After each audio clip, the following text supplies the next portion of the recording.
Hola a todos, bienvenidos a un video nuevo. Yo soy Maki y el día de hoy vamos a hablar sobre Los ojos del perro siberiano.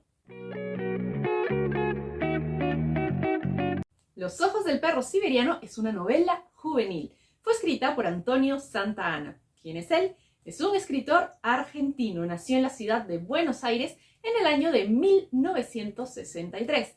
Los ojos del perro siberiano es su primera novela publicada en el año 1998 y fue un bestseller. Eso permitió que él ganara muchísima notoriedad y pudiera publicar muchos libros más. En este video vamos a hacer un breve resumen sobre la historia que nos cuenta Los ojos del perro siberiano de Antonio Santa Anna. Tenemos que comenzar por el inicio. Vamos a conocer al narrador. El narrador nos va a contar que uno no sabe lo que tiene, lamentablemente, hasta que lo pierde. Una gran forma de iniciar la historia. Nos va a contar que su hermano mayor, Ezequiel, estaría cumpliendo ese año 31 años. Sin embargo, murió hace 5, a la edad de 26. Nos cuenta que durante muchos años él no tuvo una relación con su hermano mayor porque él tenía 5 años cuando su hermano, que tenía ya 18 años, abandonó el hogar familiar. Vamos a ver de qué trata en los siguientes clips. Ahora les cuento. En el primer capítulo vamos a poder conocer un poco a algunos miembros de la familia y también podemos deducir un poco cuál era su situación económica. Vivían en una casa bastante grande con un gran jardín. El hermano menor de Ezequiel nos va a contar que su madre se dedicaba en vida y alma a su jardín. Era su pasatiempo favorito e incluso va a decir que su madre le prestaba más atención a sus plantas que a él mismo. O sea, le prestaba más atención a las plantas que a su propio hijo. Del padre, lo que nos va a contar es que era muy fácil de llevar porque en realidad no había una relación como tal. Era un hombre que se dedicaba a los negocios y si tú no te metías en sus asuntos, él no se metía en los tuyos. Una familia que en realidad no trabajaba mucho en generar lazos entre los miembros de la familia. Y evidentemente Ezequiel ya no era parte de esa convivencia. En el segundo capítulo, el narrador nos va a contar cuál es el primer recuerdo que tiene de su vida. El recuerdo más antiguo que tiene es el día que Ezequiel abandonó el hogar. Si bien él no vio cómo su hermano se iba de la casa, recuerda la situación de estar encerrado en su cuarto sin permiso de salir y escuchando los cuchicheos, ese marullo, esos murmullos que habían en la casa mientras hablaba Ezequiel con sus padres. Era un niño de 5 años y no se daba cuenta de lo que sucedía. Él lo que dice es que simplemente dejó de ver a su hermano en la casa y como que asumió que esa era la nueva realidad. Además, no se hablaba de Ezequiel, así que él pensó que toda la atención que había recibido su hermano ahora la tendría él. Pero se equivocó, porque parece que los padres pensaban que toda la atención que le habían dedicado a Ezequiel había terminado siendo el motivo por el cual él no se apegaba a sus reglas y se había ido, o mejor dicho, había tenido que ser expulsado del hogar. Así que dejaron de prestarle atención al hermano menor. En el tercer capítulo, el narrador nos va a presentar a su mejor amigo, Mariano. El narrador dice que eran chicos que estaban destinados a ser amigos. Vamos a tener otra pista acerca de la economía que tenía la familia porque dice que los padres de ambos chicos eran muy amigos porque se veían todas las semanas en el club y que ellos estaban como destinados a ser amigos. Habían estado juntos desde el jardín de infantes hasta casi los 11 años. ¿Qué sucede cuando ellos tienen 11 años? Bueno, un día el narrador vuelve al hogar y escucha que están conversando los padres con su hermano Ezequiel. ¿Qué es lo que sucede? No se entera el narrador porque apenas lo ven llegar, lo envían a su habitación y no quieren que se sepa nada. El narrador llama a Mariano y le cuenta lo que ha sucedido y Mariano dice algo bastante interesante.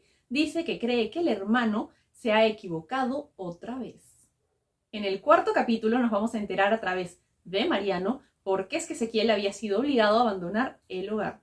Resulta que Ezequiel tenía una enamorada. Esa enamorada había quedado embarazada y el embarazo fue interrumpido. El padre de la chica se enteró y le exigió a los padres de Ezequiel que se casaran.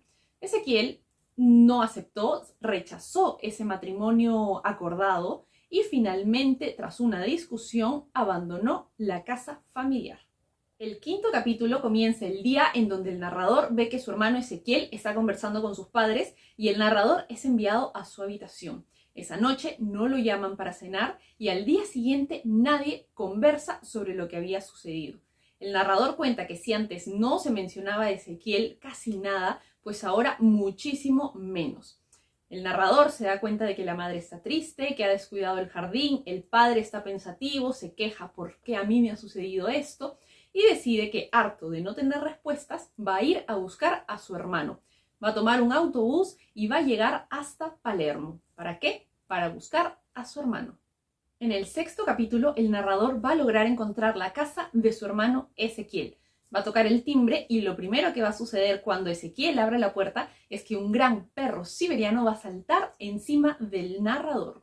El hermano mayor, o sea Ezequiel, no entiende qué hace el pequeño ahí. Le pregunta si es que sus padres saben que está en su casa, a lo que él va a decir que no, que ha tenido que mentir y que su amigo Mariano lo ha ayudado a decir esa mentira para que él pueda ir a buscarlo. El hermano mayor, o sea Ezequiel, va a dejar entrar al narrador a su casa y ahí el pequeño se va a atrever a preguntarle por qué es que los papás están molestos con él, a lo que Ezequiel va a contestar que están molestos con él porque está enfermo. En el 7º capítulo, el narrador va a regresar a su casa después de haber conversado con su hermano Ezequiel. Su amigo Mariano lo va a llamar, sin embargo, él no se va a sentir cómodo diciéndole que sí llegó a conversar con su hermano, así que va a mentir y va a decir que cuando llegó a la casa de Ezequiel, él no estaba. Por algún motivo se siente raro y no quiere contar lo que ha sucedido, no quiere contar que ha encontrado a su hermano y que han conversado porque no sabe cómo sentirse al respecto. En el 8º capítulo, el narrador va a hacer el ejercicio de recordar todo lo que conversó con Ezequiel el día que lo visitó. Ezequiel le dijo que estaba enfermo y la enfermedad que él tenía era el SIDA. El pequeño no sabía cómo reaccionar y lo único que se le ocurrió fue preguntarle cómo se contagió. Ante esa pregunta, Ezequiel se va a molestar, va a pensar que el hermano menor ha ido en representación del padre para averiguar cómo es que se había contagiado. Le dice al pequeño que no importa cómo se había contagiado, que no importaba la forma en la cual se había contagiado y lo acusa de haber ido a chismear o a tratar de averiguar cómo es que se había contagiado enviado por el padre. El pequeño, el narrador, se va a molestar bastante porque había mentido en su casa, se había escapado, se había subido a un autobús sin tener conocimiento de cómo llegar a la casa de Ezequiel, había logrado llegar y el hermano ahora lo acusaba de ir en representación del padre. Así que se va a ir molesto de la casa de Ezequiel. En el 9º capítulo podemos ver cómo la discusión entre Ezequiel y el narrador ha afectado a este último. Él decide pensar de que si a Ezequiel no le importa qué pasa con su vida, a él tampoco le va a importar qué pasa con la vida de su hermano mayor. Y va a tratar de seguir con su vida haciendo sus cosas, yendo al colegio, saliendo con sus amigos y fingiendo que eso nunca pasó. Sin embargo, la emoción principal en ese momento, en ese periodo de su vida del narrador, es el enojo. Él quiere creer que no le importa lo que suceda con su hermano porque está enojado con él. En el 10º capítulo, los padres del narrador se van a empezar a dar cuenta de que algo raro pasa con él. El padre y el narrador van a estar jugando una partida de ajedrez y el narrador va a perder, a lo que el padre dice que siente que le está pasando algo extraño y le pregunta qué es lo que está sucediendo, pero el narrador miente y dice que simplemente está pensando en su cumpleaños, que es por eso que no se puede concentrar. Pero los padres ya se han dado cuenta que algo está sucediéndole al pequeño. En el capítulo 11 podemos ver cómo la visita a Ezequiel ha empezado a afectar al narrador también en su subconsciente. El narrador ha empezado a tener pesadillas recurrentes que no puede evitar, que simplemente suceden y eso evidentemente lo está perturbando. En el capítulo 12 van a recibir una visita en la casa familiar. La abuela los ha ido a visitar ese fin de semana. La abuela va a conversar con el narrador en secreto cuando los padres no están escuchando y le va a decir que sabe que fue a visitar a Ezequiel. ¿Cómo es que la abuela se ha enterado? Porque el mismo Ezequiel le ha contado, ya que su abuela lo visita religiosamente todas las semanas. La abuela quiere saber si es que va a seguir visitando a Ezequiel, pero el narrador le dice que no sabe si lo va a seguir visitando, que siente que hay un abismo entre ellos dos. Finalmente se dejaron de ver cuando él tenía 5 años y Ezequiel tenía 18 años. No solamente había una diferencia de 13 años de edad, sino que habían pasado varios años en los cuales no habían vivido juntos. Le dice el narrador a su abuela que hay un abismo entre ellos dos, pero la abuela le dice que lo bueno de los abismos es que pueden crearse puentes. En el capítulo 13, después de que el narrador ha conversado con su abuela, se queda muy pensativo. decide ir a pasar el rato a una librería y encuentra un libro que lo hace acordar a su hermano. Tira el libro y sale llorando. El chico en este momento está experimentando frustración, enojo, pero también mucha tristeza. No sabe si es que tiene que ver a su hermano o no. En el capítulo 14 vamos a poder ver al narrador bastante pensativo. Reflexiona acerca del hecho de que siente que es su obligación visitar a su hermano, pero no entiende por qué. Ezequiel no había tenido una relación estrecha con él después de que se había ido de la casa y tampoco lo había buscado. Así que el narrador se siente contrariado por él sentir que tiene una obligación hacia su hermano. En el capítulo 15 va a ser el cumpleaños del narrador y va a ser una fiesta. Después de que varios invitados ya se hayan retirado, va a llegar una persona de sorpresa. ¿Y quién va a ser? Pues va a ser Ezequiel. Ezequiel le va a llevar un regalo, un disco que se llama Brothers in Arms. Cuando el narrador le pregunte si significa que son hermanos en guerra, lo que le va a contestar el hermano mayor, o sea, Ezequiel, es que son hermanos abrazados, que esa es la traducción. Brothers in Arms son hermanos abrazados. En el capítulo 16 todavía está sucediendo la fiesta. Ezequiel sigue en la fiesta del narrador y le va a decir a su hermano menor que lo invita al estadio a ver un partido de fútbol, quien está jugando el equipo Racing. ¿Qué es lo que va a suceder? Obviamente el narrador le tiene que pedir permiso a su padre. El padre le va a decir que los estadios no son seguros, que son violentos, que va gente de todo tipo y va a tratar de desanimarlo. Sin embargo, el narrador le va a decir que Ezequiel, que es su hermano mayor, lo va a cuidar. Si bien el padre no está convencido, le da permiso para ir. En el capítulo 17, el padre va a llevar al narrador hasta Palermo para que pueda ir con Ezequiel al estadio. Tanto Ezequiel como el hermano menor van a tomar un bus para llegar al estadio. Para el narrador va a ser una experiencia religiosa. No va a poder creer toda la emoción que se vive en el estadio y cuando se da cuenta está llorando de toda la experiencia que está viviendo. Le va a agradecer a su hermano mayor y se van a abrazar por primera vez en muchísimos años. Después, cuando acabe el partido, Ezequiel va a acompañar a el narrador hasta su casa. Sin embargo, le va a decir que no puede entrar a la casa porque tiene bastantes cosas que hacer al día siguiente. Cuando el narrador entra a la casa, se encuentra con su padre y el padre le va a dar una charla. Le va a decir que se ha dado cuenta de que lo ha mantenido descuidado todo ese tiempo y que ahora van a empezar a trabajar en tener una relación padre-hijo. Y también le va a decir que, como ya está entrando en la pubertad, tiene que confiar totalmente en él. Y la tercera cosa que le va a decir es que tiene que dejar de ver a Ezequiel porque no es sano que un niño de 11 años tenga una relación con una persona de 24 por más de que sea su hermano. Así que la relación con Ezequiel debe cortarse inmediatamente. En el capítulo 18 vamos a poder ver cómo el narrador obedece a su padre y no tiene una relación más con su hermano Ezequiel. Sin embargo, eso lo tiene molesto, eso lo tiene triste y empieza a resentir la relación que tiene él con su propio padre y empieza a agarrarle resentimiento a su padre por impedirle ver a su hermano. El narrador está muy confundido, extraña a su hermano o no está seguro si lo extraña, pero también siente cólera con el padre porque le ha prohibido ver a su hermano. El capítulo 19 va a ser bastante desgarrador. El narrador ya no sabe qué hacer con su vida, siente que no encaja en el mundo y una tarde se va a acercar a su madre que está trabajando en el jardín, súper preocupada con las plantas, dándoles a las plantas todo el tiempo que no le daba a su hijo, el narrador, y el narrador se va a atrever a preguntarle por qué es que nunca hablan de Ezequiel. Y la madre, y por eso digo que es algo desgarrador, le va a responder que simplemente hay cosas de las que es mejor no hablar. Y esa cosa de la que no es mejor hablar es su hijo, porque Ezequiel finalmente es su hijo mayor. Si el capítulo 19 había sido desgarrador, el capítulo 20 lo va a ser aún más. Ezequiel va a llegar de sorpresa a la casa familiar y va a pedir poder pasar las fiestas y también el verano con ellos en la casa de campo de la abuela. Sin embargo, el narrador no entiende bien qué está pasando. Finalmente es un joven pequeño, es un niño en realidad que recién está entrando a la adolescencia y no termina de entender las idas y venidas entre Ezequiel y sus padres.